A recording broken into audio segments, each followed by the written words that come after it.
Hello mga bata, ready na kayo ulit sa ating kwento?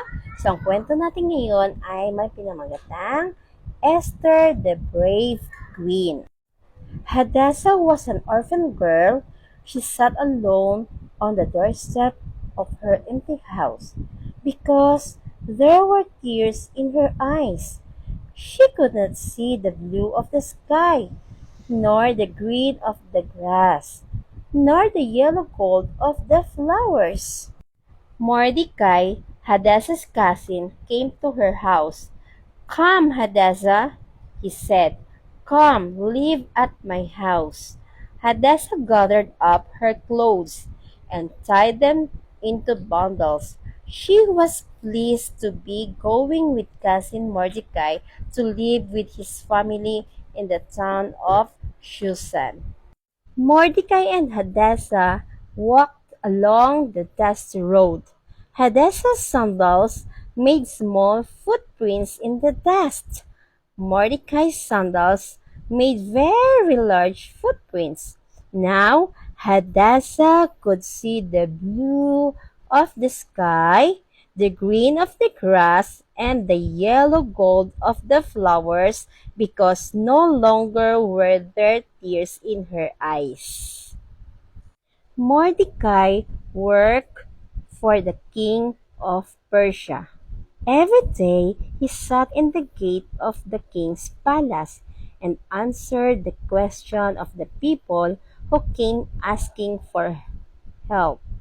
Hadassah sometimes carried lunch to Mordecai as he sat in the king's gate. "Here is your lunch, cousin Mordecai, pomegranates and cheese and bread with honey." Hadassah grew to be a very beautiful girl. She was such a happy, helpful girl that Mordecai said she was like a shining light. "No longer shall your name be Hadassah. It shall be Esther, which means a star. Esther like her new name. Forever and always she would try to shine as a star. Esther, Esther, Esther." Over and over she said her new name. Now it happened that the king of Persia was planning to choose a queen.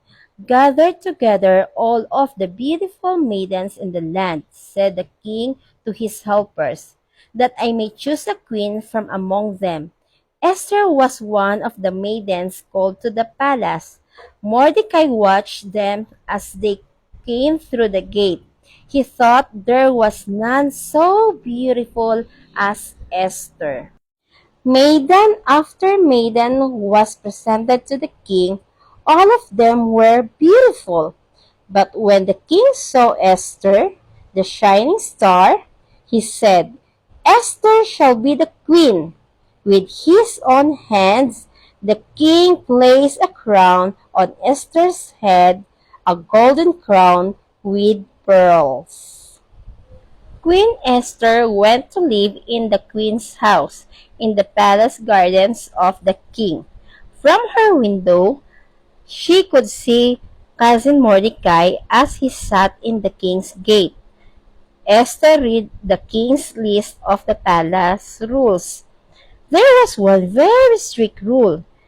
It said that no one must go in before the king unless invited.